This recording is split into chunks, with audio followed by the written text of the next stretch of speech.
Bonjour tout le monde, c'est Ludo de la boutique internet ludiworld.com. Un petit bonjour à Franck au passage qui attendait cette vidéo et moi aussi j'étais pressé de la faire mais je me devais absolument de vous parler d'Ispahan avant. Aujourd'hui c'est Corinthe, un jeu de Sébastien Pochon édité par Days of Wonder, jouable de 2 à 4 ou 5 joueurs, 4 joueurs à partir de 8 ans pour des parties de 25 minutes environ. Une fois qu'on sait jouer, qu'on maîtrise un petit peu, c'est assez speed. C'est un jeu d'une excellente qualité, un jeu très intelligent. C'est Ispahan, mais en jeu de dés et dans du concentré, c'est incroyable. Vraiment, moi qui recherche aujourd'hui des jeux intelligents, mais petites boîtes, simples, rapides, mais tout en gardant vraiment justement le côté intelligent et intéressant des plus grands jeux, c'est tout à fait idéal. Toute petite boîte. Vous avez une règle du jeu qui est extrêmement simple. Bam, je vais vous expliquer ça de toute façon. Mais enfin, si vous avez vu la vidéo d'Ispahan, je vais prendre des parallèles entre les deux jeux parce que voilà. Alors, voici le jeu, ce que c'est. Hop, et c'est tout. Et il vous faudra un petit stylo. Vous avez un calepin avec plein de feuilles pour faire des milliards de parties. Donc, vous filez une feuille à chacun. Ça va être le petit plateau personnel de chacun. Il y a la tour au centre de la table, accessible pour tout le monde. Et c'est tout. Ispahan est concentré là-dedans. C'est juste un truc de malade. Alors... le but de Corinthe va être de scorer le plus possible de points de victoire. On score des points de victoire par 1, 2, 3, par 4 axes majeurs. Le placement de marchandises dans des boutiques. On retrouve comme Ispahan des quartiers des différents quartiers. Le quartier jaune, le quartier bleu, violet, vert. Dans chaque quartier, vous avez différentes boutiques et chaque boutique a une contenance maximale en marchandises. C'est exactement pareil qu'Ispahan. Lorsque vous remplissez intégralement une boutique de marchandises, vous marquez en fin de partie les points de victoire associés là-haut. Il y a certains quartiers, en fait tous sauf le jaune, qui vous rapportent des points de victoire supplémentaires additionnels, des points bonus, lorsque vous êtes le premier à compléter toutes les boutiques d'une même couleur, d'un même quartier. À ce moment-là, si vous êtes le premier, vous entourez, vous marquez les points bonus. Par contre, c'est valable que pour le premier qui gagne cette course-là. Les autres joueurs peuvent rayer. S'il y a déjà un joueur qui a marqué les points, c'est terminé. Première méthode de scoring, les marchandises dans les boutiques, dans les quartiers. Deuxième méthode de scoring, les bâtiments qu'on va construire. Il y a 4 bâtiments possibles. Les 3 bâtiments ici à droite vous procurent des effets de jeu dans votre partie.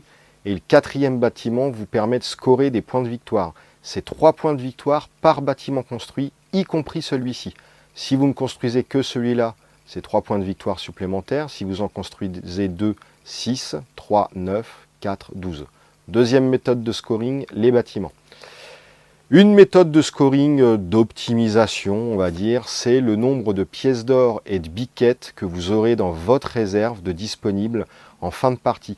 Pour chaque groupement de 2 pièces disponibles non utilisées, vous gagnez 1 point de victoire. Pour chaque groupement de 2 biquettes disponibles non utilisées, donc, là également 1 point de victoire.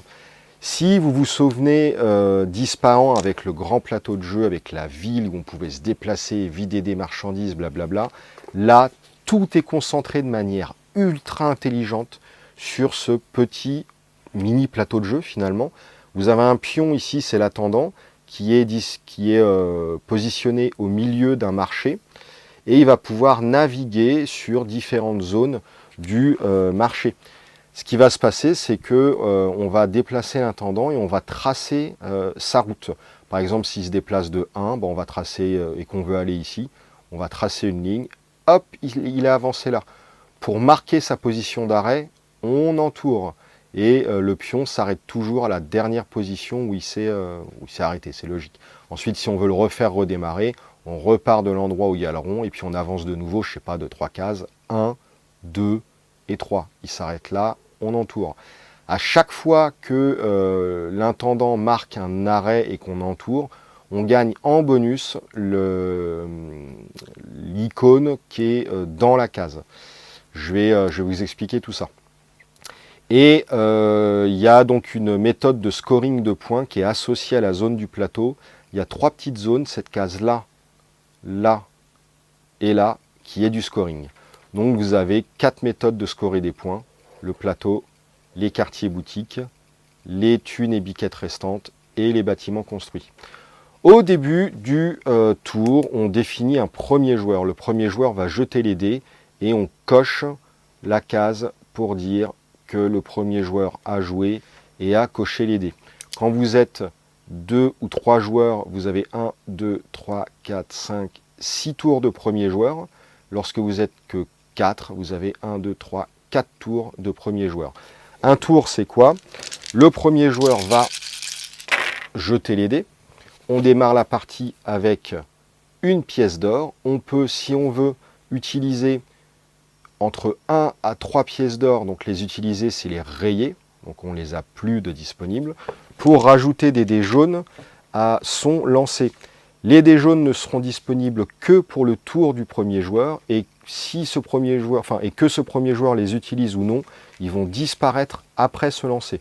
Donc si vous claquez de la thune pour des dés jaunes, vous avez intérêt à les utiliser, sinon c'est perdu. Après, des fois, c'est pas intéressant, donc vous les perdez. Et vous faites autre chose.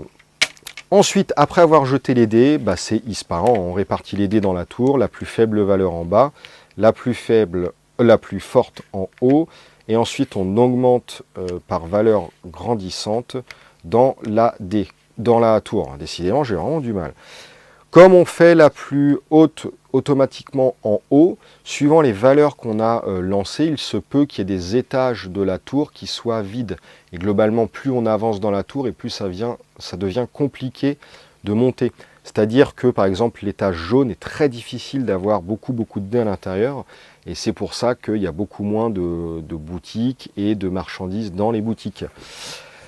Lorsque vous jouez, après avoir lancé les dés, vous allez choisir un étage de la tour, celui de votre choix, que vous videz complètement pour faire une action. Lorsque vous videz un étage, l'étage n'est plus disponible. Le joueur d'après devra se contenter de ce qui reste. Il prendra lui aussi un étage. Le joueur d'après devra se contenter de ce qui reste. Il prend un étage. Il le vide. Une fois que tout le monde a joué, on vide complètement la tour. Le premier joueur passe au joueur à gauche du premier joueur précédent qui lui-même cochera la case pour dire qu'il a été premier joueur et qu'il a jeté les dés. Donc voilà, au fur et à mesure, à chaque fois que des gens deviennent premiers joueurs, on coche et dès que tout est coché, la partie s'arrête. Au niveau des actions, reprenons notre tour. 1, 3, 4, 5... Moi, on va dire que... je vais vous expliquer. L'étage de la thune, vous videz l'étage, vous prenez le nombre de dés, donc il y a 3 dés pour gagner cette valeur en thune. Donc s'il y a 3 dés, je vais entourer 1, 2, 3 pièces. Comme ça, j'en aurai 4 au total.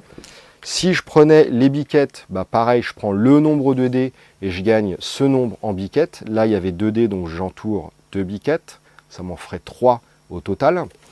Si je choisis, on va dire que c'est, on s'en fout, c'est comme ça.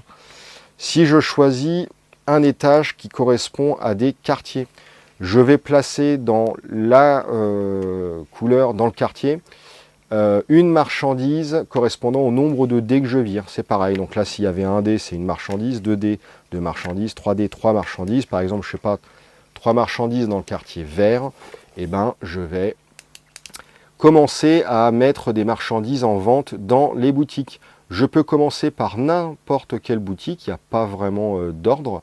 Par exemple, je peux faire là 3 marchandises, 1, 2, celle-ci est complète, j'aurai les points et puis je peux attaquer un 3e. Si un jour je veux replacer des marchandises dans ce quartier-là, je serai obligé d'abord de compléter une boutique déjà commencée avant de pouvoir passer à une autre. Voilà, c'est la petite règle. Vous ne pouvez pas commencer 20 boutiques en même temps, c'est pas possible. Une fois qu'une boutique est remplie, vous entourez la valeur en haut, c'est les points que vous marquerez à la fin. Et je vous le rappelle, le premier à remplir une couleur complète marque les points bonus ici, et seulement le premier.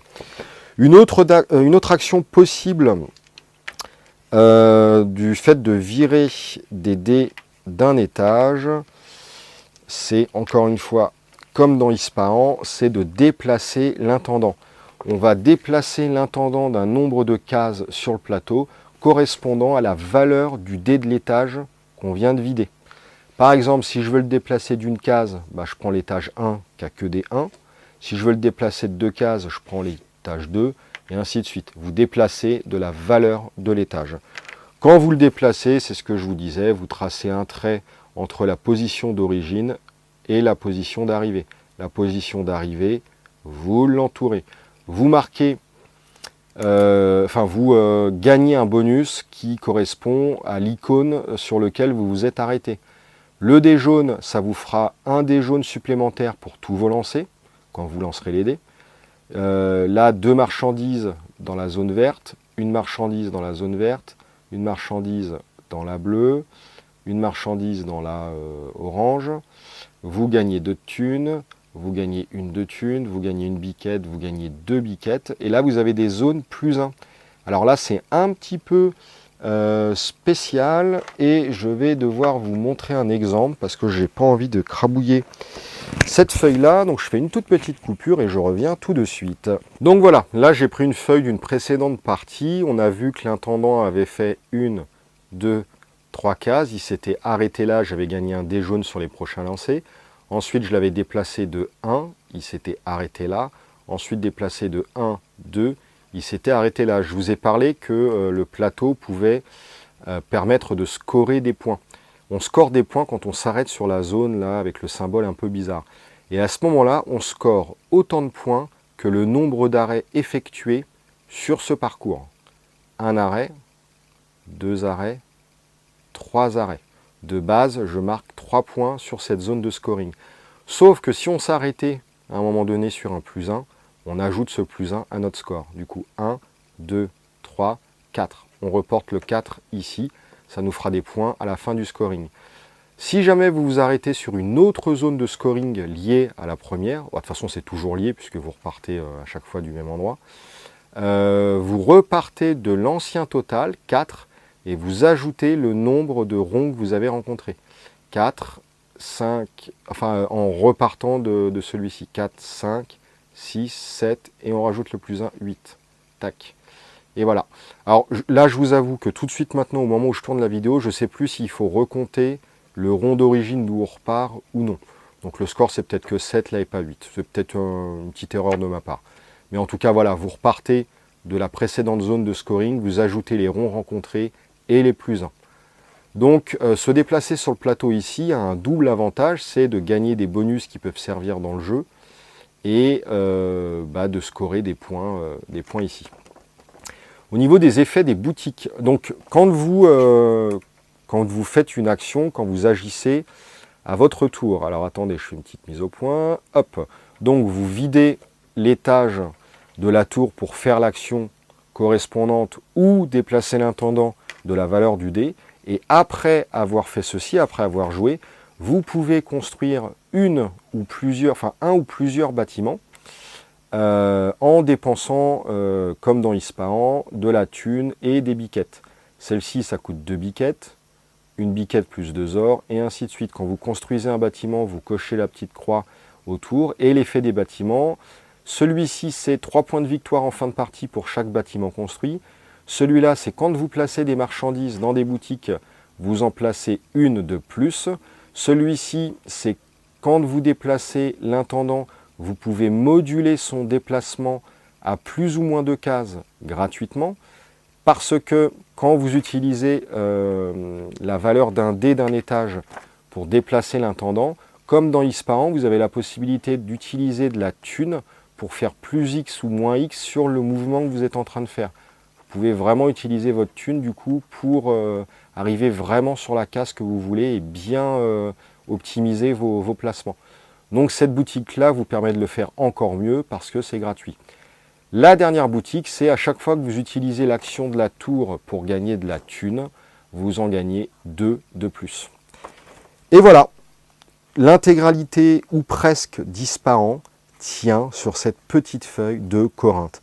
Alors naturellement, ce n'est pas totalement Ispahan, bien qu'on retrouve le système de scoring un petit peu de la caravane sur le plateau par les zones là. On retrouve les options qui nous aident dans notre partie un petit peu avec les cartes qu'on avait avant dans Ispahan via les options ici sur le plateau. Enfin, franchement, on retrouve vraiment l'essentiel. C'est du concentré d'Ispahan dans un jeu de dés qui prend rien, quoi. C'est incroyable. C'est un petit jeu de gestion qui paye pas de mine, mais c'est juste une tuerie de fou pour moi. Voilà, voilà. Bah, écoutez, n'hésitez pas à m'indiquer dans les commentaires vos records de score, par exemple. Je suis hyper curieux. Moi, je crois que... Je sais plus combien j'ai fait, d'ailleurs. Bref, bah, écoutez, on verra. On va comparer tout ça. Allez, sur ce, j'espère que la vidéo vous a plu. Je vous remercie de l'avoir regardée. N'hésitez pas à me soutenir via la boutique en vous faisant plaisir. Et puis, bah, naturellement, ça me fait plaisir également. Allez, à plus tout le monde. Salut, salut!